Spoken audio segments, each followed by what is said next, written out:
First, I just need your names, please, and how you spell them. Sure. George Rodriguez, Jorge. Rodriguez, Rodriguez. Jorge. Jorge. Okay. Yes, ma'am. Thank you. Joe. Joe Tolero, common spelling. Last name Tolero, Tolaro.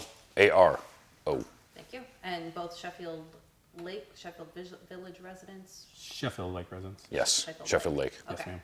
Okay, thank you. Okay, so I know we just talked about what happened on Friday, but I want you to recap that for me again so that I have it here on camera. Sure. So, I was driving down East 93rd going to my mother-in-law's house in Little Italy. There was a bunch of kids playing football, and we saw the football across the street. We stopped. I asked Joe if he can help them out get the football. As Joe proceeded to step out of the truck, he actually went for the football. And right when he was about to pick up the football, we both noticed a gunshot. We both looked up.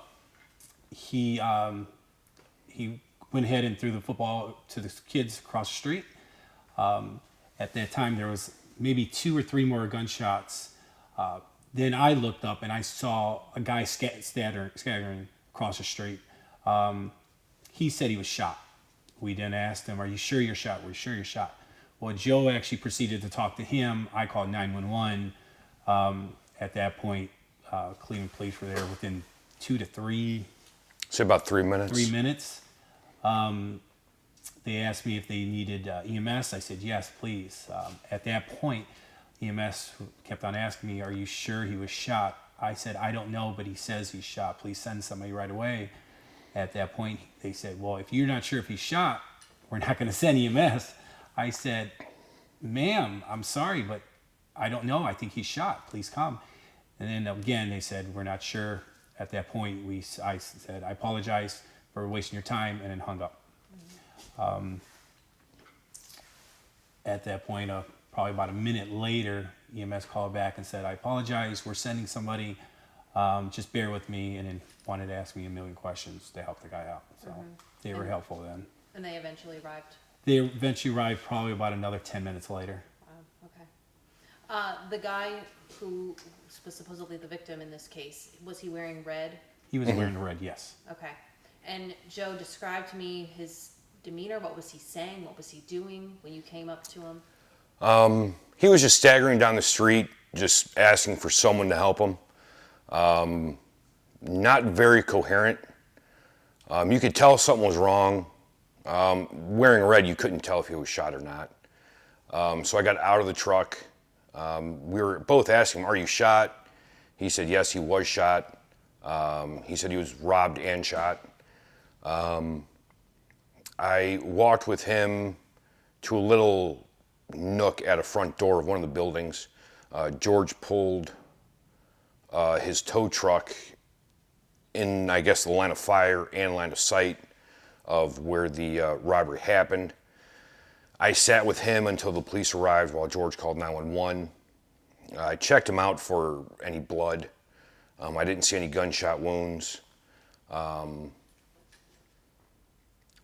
He took off his hat. He had a really big bump on the back of his head, probably 2 to 3 inches long, raised up probably about an inch. He had a little mark on the front of his head.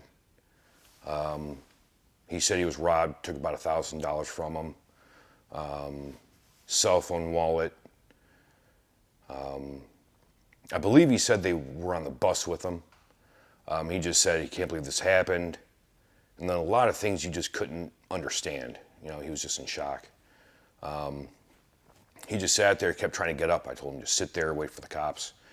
Cops showed up immediately. You know, I think there were 3 cruisers that went past us, along with the officers that stopped with us. 1 unmarked car was there. I mean, great response. I believe it was about 3 minutes response time, which was great. You know, you can't say enough about how the cops responded to this. It was great. Did you notice a gun on him? No. Okay. No, as I was checking him, I didn't see anything. And was he talking about the 2 people who had assaulted him in any way? I mean, other than it sounded like they were on the bus with him. Yeah, he said they were on the bus with him. Then he said one was on a bike. he said one was wearing all black, one was a light-skinned black male, the other one was a dark-skinned black male, and that's all he said. And did you get his name by chance? No, I didn't. Okay, all right.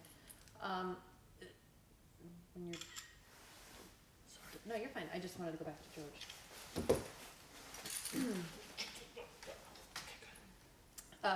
George, talk to me, since you were the one, it sounded like, who was on the phone with 911 with Yes. EMS. Yes. Talk to me about that interaction and how that made you feel. With EMS, I was really disappointed. I was hurt. I mean, I was kind of like, I didn't know who this guy was. I knew he was hurt and he needed help. He needed help now. And I was just shocked when she said, if he's not shot, we're not coming. And I didn't know what to do after that. So at that point, I was like, I'm sorry for wasting your time. That's what it seemed. She made me feel like I was wasting my time calling 911 to ask for help. So. And how long were you both on scene? Probably about 20, 25 minutes. Yeah. Police got our information, and then we asked if we can help anymore, and they said, no, we got everything that we need, and you guys can go. Yeah, we asked them to go check on the kids. Yeah, we did. We didn't know which way the victim was walking, where the shots were fired. You know, we didn't know if any kids got shot. You know, we didn't know anything because we were kind of focused on the kids when everything happened. So we told them to check on the kids as well. Yeah, there was probably about 100 kids outside Yeah. when this whole incident happened. It was a little crazy. Sure. And as a police officer yourself, talk to me about the severity of the situation and how that compares to other incidents that you've responded to. It's big. I mean, especially with all the kids out there. I mean, this is a schoolyard full of kids right next to where it happened. That's scary. And then there were a bunch of people running when the shots were fired. I mean, it's just, you don't know who's going to get hurt. Exactly. And did you guys fear for your safety in this situation? I did for a minute, and when I saw that guy scattering, my fear went away. I wanted to make sure I can help him any way possible. I think that was more important than anything. Okay. Anything else? I mean, on all, you could talk to her, on all these years that you've been doing, is this like the craziest thing you've seen, or? Well, I'm sure you've seen a lot of weird things. I've seen a lot of crazy things. Every time I turn around in Cleveland, you're always seeing gunshots, but it's always up in the air or at a car. But I know not to be in that situation, so I run. And nobody's usually got hurt. In this instant, I saw somebody in fear for his life. So whatever we can do to help, we were going to help. And is there anything you'd like to say to this man, being that he might be watching? I just wanted to make sure he's okay. I mean, that was the most important thing. Him and the kids. I mean, it was a scary situation. It doesn't matter what neighborhood you're in. When there's gunfire, their safety is the most important thing. Yeah. And I want to say to the cops that if they're watching, did a great job. And I didn't get the officer's name, but he did make a remark, you know, when we commented on how fast they were there. And he made a remark and he said, you know, we still care. Yeah. You know, and that's coming from an officer that just arrived at a shooting. You know, you may not be in the best area. You know, that's his beat. That's where he works. He deals with a lot of bad things on a daily basis. Right. And he shows up with a great attitude. Right. And he says, we still care.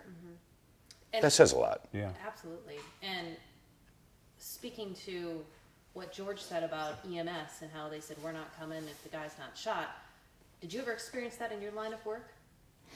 No, but it's a different world. It surprises me that someone would say that, but at the same time, they could have been dealing with 50 other calls where there was a shooting. It's very surprising that someone would say that, but we don't know what they had going. So is it shocking? Yes. But if there were other calls where they did have other shootings, maybe that was more pressing. Maybe there was a kid choking or, you know, something that was more serious. But they should have definitely said so, as opposed to, if he's not shot, we're not coming.